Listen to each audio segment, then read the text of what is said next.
अस्सलाम वालेकुम and welcome back.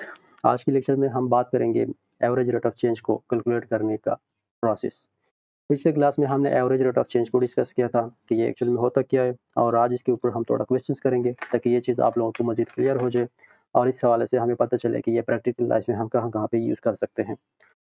मेरे पास कोई एक फंक्शन होगा, लेट्स सपोज़ ये इसके क्वेश्चन जो हम करेंगे, लेट्स सपोज़ हमारे पास कोई भी फंक्शन है f of x which is equal to x square plus 4। ये फंक्शन है, ठीक है? इसको हम यूँ भी लिख सकते हैं, एफ ऑफ एक्स की जगह हम वाई भी लगा सकते हैं। सो एक्स स्क्वायर प्लस 4 आप लिखें। अब मैं अगर आपसे क्वेश्चन करूँगा कि find out the average rate of change, यानी यहाँ पे आपको पता है कि वाई डिपेंड करता है एक्स के ऊपर। तो अगर हम एक्स को चेंज करेंगे तो वाई चेंज होगा, ठीक है? इट मीन्स दैट कि अगर हम लेट्स सपोज़ एक्स की वैल्यू 2 से लेके एक्स की वैल्यू 3 तक लेके जाएँगे, तो इसके अंदर जो चेंज हम लेके आ रहे हैं, एक्स की वैल्यू 2 से 3 तक लेके जाएँगे, तो इस चेंज की वजह से वाई के अंदर कितना चेंज आएगा, वो क्या हमने निकालना है, यानी कि delta y divide by delta x हमने कैलकुलेट करना है। Delta y divide by delta x बोले तो एवरेज रेट ऑफ चेंज या the change in y due to the change in x. और एक्स के अंदर हम कौन सी चेंज करने वाले हैं, यहाँ पे मैंने आपके साथ शेयर किए कि अगर एक्स की वैल्यू हम 2 से बढ़ाएँगे 3 तक, तो इसके नतीजे में वाई के अंदर जो चेंज होगा वो क्या होगा? यानी कि इन सिंपल वर्ड्स ये हमारा एवरेज रेट ऑफ चेंज होता है। अब कैलकुलेट कैसे करना है? अ, सिंपल तरीका ये है कि आपको पता है कि y is equal to x square plus 4 है। Now if we bring a change in x, अगर हम x के अंदर चेंज लेके आते हैं, लेट्स सपोज़ चेंज हम किस चीज़ से रिप्रेज़ेंट करते हैं? डेल्टा से। तो वही पुरानी सिचुएशन होगी कि यहाँ पे अगर हम x के अंदर चेंज ऐड करेंगे तो ये x प्लस डेल्टा x हो जाएगा। इसके ऊपर जो होल स्क्वायर है वो अपनी जगह प्लस 4 अपनी जगह। यानी अब x के अंदर जब हम चेंज ऐड करते हैं in the form of delta x, तो इसका मतलब ये है कि y के अंदर भी चेंज आएगा, तो उसमें भी डेल्टा y आ जाएगा। अब हमें चाहिए क्या? Delta y by delta x। यहाँ से हमें जो डेल्टा y मिल रहा है उसको इस तरफ शिफ्ट के करना है, क्योंकि हमें सिर्फ डेल्टा y चाहिए इनिशियली। अब जब हम इधर शिफ्ट करेंगे ये, तो ये बन जाएगा x प्लस डेल्टा x का होल स्क्वायर प्लस 4, और ये y इस साइड पे आ गया तो ये हो जाएगा माइनस y। हमें चाहिए delta y by delta x, यानी कि नीचे डेल्टा x लगाना है। सो इस पॉइंट पे जब मैं डेल्टा x लगाऊंगा तो according to the rules of mathematics इस साइड पे भी करूंगा, क्योंकि इक्वलिटी के एक साइड पे जो चीज़ आप करेंगे वो दूसरे साइड पे भी आपको करना होगा।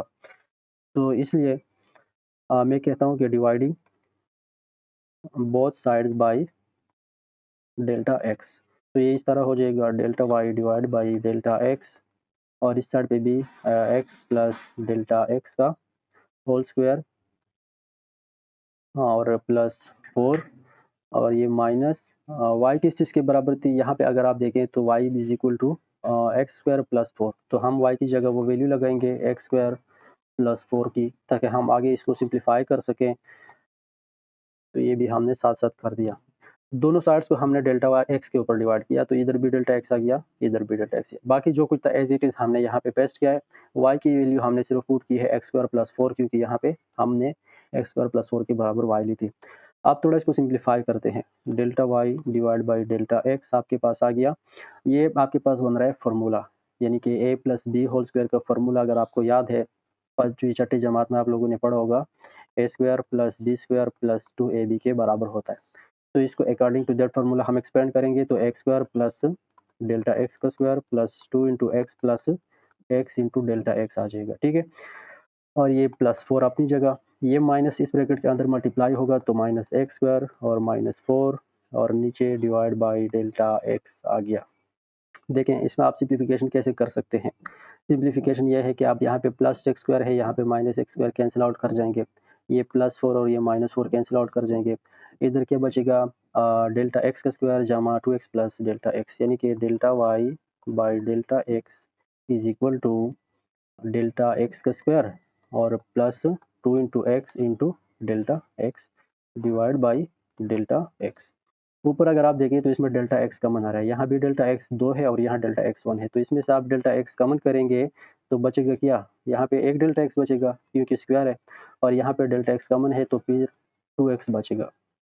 नीचे ही बी डेल्टा एक्स है। अब ये वाला डेल्टा एक्स और ये वाला डेल्टा एक्स कैंसिल आउट हो जाएंगे, तो सिंपल वे में हमारे पास delta y by delta x किस चीज़ के बराबर आ जाएगा? Delta x plus 2x। Now अब आपको एक्चुअल वैल्यू लगानी है, क्योंकि हमने आपको बताया था कि जब हम x की वैल्यू 2 से चेंज करते हैं, 3 के ऊपर शिफ्ट करेंगे, तो इसके नतीजे में y के अंदर क्या चेंज आएगा। अब ये डेल्टा x है, एक्चुअल में अगर आप देखें x1 है, ये हमारा फर्स्ट पॉइंट है, ये हमारा सेकंड पॉइंट है। पहले x की वैल्यू 2 थी, फिर हमने कर दी 3। जब हम 2 से 3 के ऊपर जाएँगे, इट मीन्स दैट कि हमने x की वैल्यू चेंज की। चेंज कितनी की है? 2 से 3, यानी आप 3 से 2 माइनस करेंगे, तो आपके पास 1 आ जाएगा। अब ये 1 जो है, ये हमारा एक्चुअल में डेल्टा x है, ये वो चेंज है जो हम x के अंदर लेके आए थे। हाँ, तो यहाँ पे आप डेल्टा x की वैल्यू पुट करेंगे, तो आपके पास एक्चुअल चेंज आ जाएगा। Delta y by delta x is equal to, delta x की वैल्यू हमने कितनी रखनी थी? 1। तो 1 प्लस 2 इंटू x की वैल्यू कौन सी लगाएँगे? x की वैल्यू यहाँ पे आप हमेशा याद रखें, आपके पास जो शुरू में 2 वैल्यू प्रोवाइड की गई थी कि हम x की वैल्यू चेंज करते हैं 2 से लेके 3 तक, तो ये जो फर्स्ट वैल्यू होती है, ये हमारा एक्चुअल में x कंसीडर किया जाएगा, और लास्ट वैल्यू और फर्स्ट वैल्यू के बीच में जो गैप आता है, जो डिफरेंस होता है, वो डेल्टा x कहलाया जाएगा, ठीक है? सो 3 माइनस 2 जो डिफरेंस हमने निकाला वो 1 आ गया, ये हमारा डेल्टा x हो गया, और जो फर्स्ट वैल्यू होती है, ये हमारा एक्चुअल में x होता है। तो इसको हम यहाँ पे पुट कर देते हैं एज़ x, तो ये टोटल कैलकुलेट हो जाएगा 1 प्लस 4, और ये 5 आ गया। यानी कि the average rate of change delta y divide by x,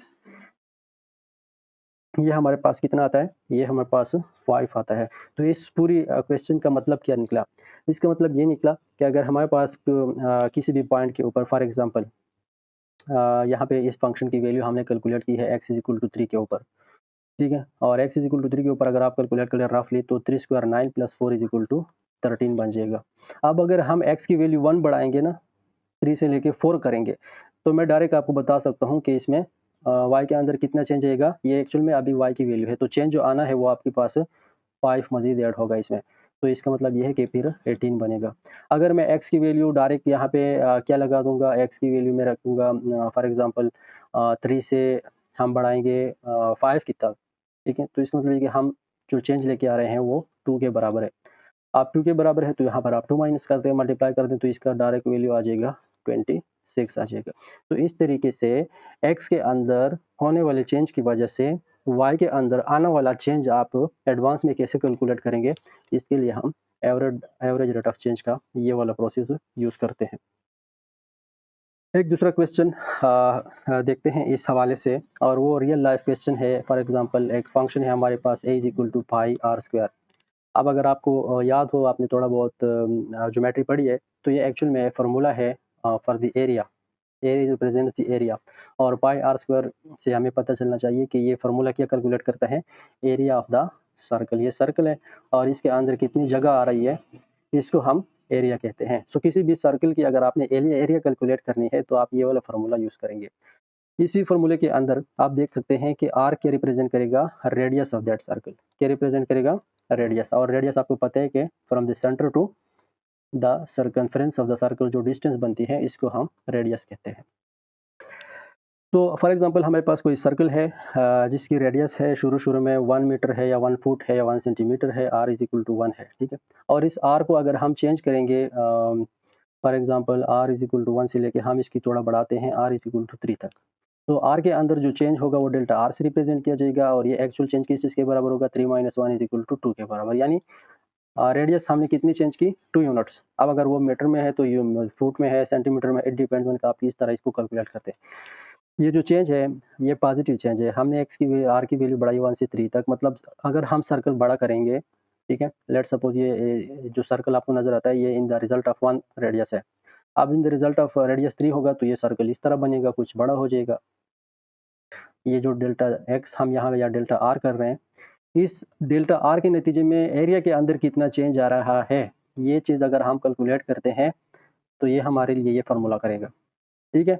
और यहाँ पे सिर्फ़ वेरिएबल चेंज है। पिछले क्वेश्चन में हमारे पास x और y वेरिएबल थे, यहाँ पे हमारे पास वेरिएबल्स है a और r। a डिपेंड करता है r के ऊपर। r की वैल्यू लगाएँगे तो एरिया कैलकुलेट होगा। और पाई क्या है? पाई तो एक कांस्टेंट है जिसकी वैल्यू हमेशा 3.14 के बराबर होती है। सही? अच्छा, अब देखते हैं कि r इज़ इक्वल टू 1 से लेके 3 तक हम बढ़ाएँगे, तो एरिया के अंदर कितना चेंज आता है उस रेडियस को बढ़ाने के नतीजे में। तो ये चीज़ अगर हमें कैलकुलेट करनी है, सो अगेन वही फर्स्ट प्रिंसिपल रूल अप्लाई करेंगे, और फर्स्ट प्रिंसिपल रूल क्या है? वो ये है कि लेट वी ब्रिंग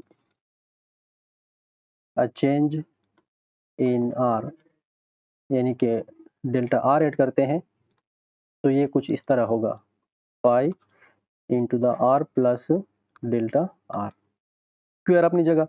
और जब हमने यहाँ पे आर चेंज किया तो इस आर के नतीजे में यहाँ पर जो हमारे पास एरिया है वो भी चेंज होगा, तो उसमें भी डेल्टा ए आ जाएगा।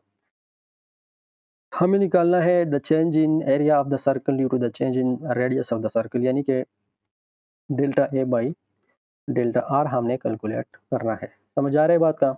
ओके, तो delta A by delta are calculate करने के लिए हमें सबसे पहले यहाँ पर डेल्टा ए को सेपरेट करना है और ये जो ए है ये दूसरा साइड पे शिफ्ट होगा, तो ये हो जाएगा delta A is equal to pi into the r plus delta r minus A. Okay, ये स्क्वायर अपनी जगह। और अब हमें नीचे डेल्टा आर लाने के लिए दोनों साइड्स को पिछले क्वेश्चन की तरह डेल्टा आर के ऊपर डिवाइड करना है। सो डेल्टा आर हम इधर भी करते हैं और डेल्टा आर पे हम दोनों साइड्स को डिवाइड कर दिया। अगली स्टेप में हम इसको सिंप्लीफाई करेंगे तो ये बन जाएगा पाई, और इसके बाद ये फार्मूला है तो इस फार्मूला को हम एज इट इज़ एक्सपेंड करते हैं,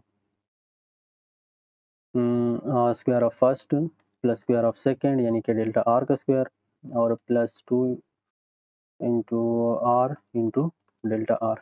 ये वो वाला फार्मूला हो गया जो पिछले स्लाइड पे मैंने कर दिया था यहाँ पे ए प्लस बी होल स्क्वायर का, ठीक।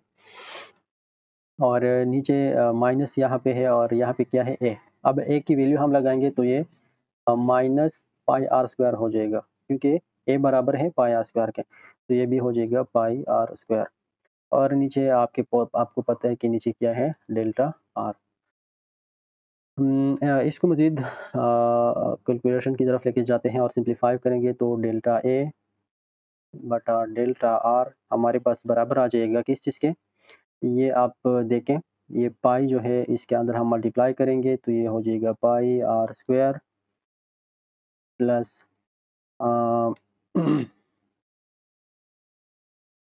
इसके बाद ये हो जाएगा pi delta r square, pi delta r square, क्योंकि ये पाई सबके साथ मल्टीप्लाई होगी, और ये हो जाएगा plus 2 pi r delta r plus 2 pi r into delta r, ये इसके अंदर मल्टीप्लाई होगा, और माइनस पाई आर स्क्वायर अपनी जगह। नीचे क्या है, नीचे है हमारे पास डेल्टा आर। देखें ये पाई आर स्क्वायर, ये नेगेटिव पाई आर स्क्वायर और ये positive I pi r square आपस में कैंसिल आउट हो जाएंगे, तो हमारे पास जो चीज़ बचेगी वो ये होगा कि pi delta r square plus 2 into pi r delta are. तो इसमें जो चीज़ कमन है वो डेल्टा आर कमन आ रहा है और एक पाई, सो पाई डेल्टा आर हम कमन करेंगे, ये पाई इंटू डेल्टा आर हम कमन करेंगे, तो नॉन कमन जो चीज़ें रहेगी, पाई यहाँ से कमन, डेल्टा आर दो थे तो एक कमन एक रह जाएगा, और प्लस यहाँ से आप अगर देखें तो 2 रह जाएगा, पाई कमन हो चुका है और डेल्टा आर भी कमन हो चुका है, तो सिर्फ आर रह जाएगा, और इधर आप देखें तो नीचे डेल्टा आर है। सही है। अब ये वाला जो आपको नज़र आता है कि डेल्टा आर और ये वाला डेल्टा आर आपस में कैंसिल आउट कर देंगे, तो आपके पास जो वैल्यू आएगी और डेल्टा ए और डेल्टा आर हमेशा आपके पास बराबर आ जाएंगे pi into delta r plus 2 r, ठीक है।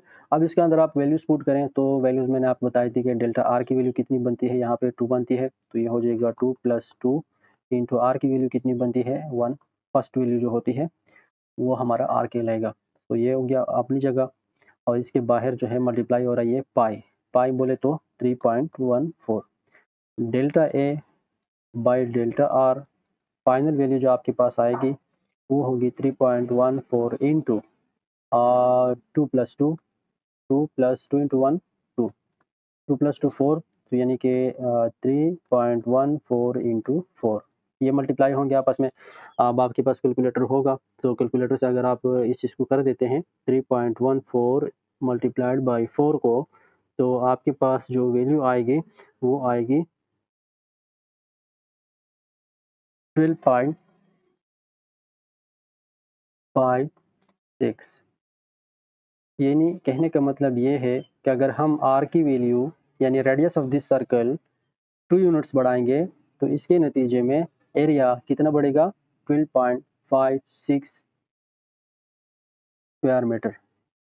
ठीक है, क्योंकि एरिया का जो यूनिट है वो स्क्वायर मीटर है। तो अगर लेट सपोज R1 पे इसका जो एरिया था वो था 20 स्क्वायर मीटर था।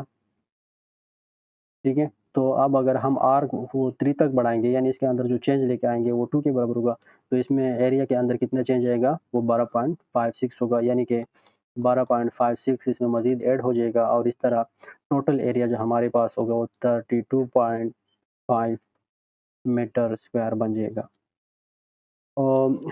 ये थी एक short analysis of calculating average rate of change और रियल लाइफ में हम इसको मैंने आपको बाय एग्जांपल समझा। ये आपके पास ये जो इक्वेशंस आते हैं ये एरियाज़ का भी हो सकता है, एरिया ऑफ द सर्कल का भी आपने अभी देखा, ये एरिया ऑफ द ट्रायंगल का भी हो सकता है, ये एरिया ऑफ द रेक्टेंगल का भी हो सकता है, किसी भी शेप का हो सकता है और किसी भी फंक्शन का ये चेंज आप कैलकुलेट कर सकते हैं। स्पीड को भी आप कैलकुलेट कर सकते हैं, अगर आप स्पीड का फार्मूला लगाएंगे तो the change in delta S by delta T. ठीक है, और इस तरीके से आप कुछ भी कैलकुलेट कर सकते हैं और प्रैक्टिकल और रियल लाइफ में ये चीज़ें हमारे काफ़ी सारी चीज़ों में काम आ सकती हैं।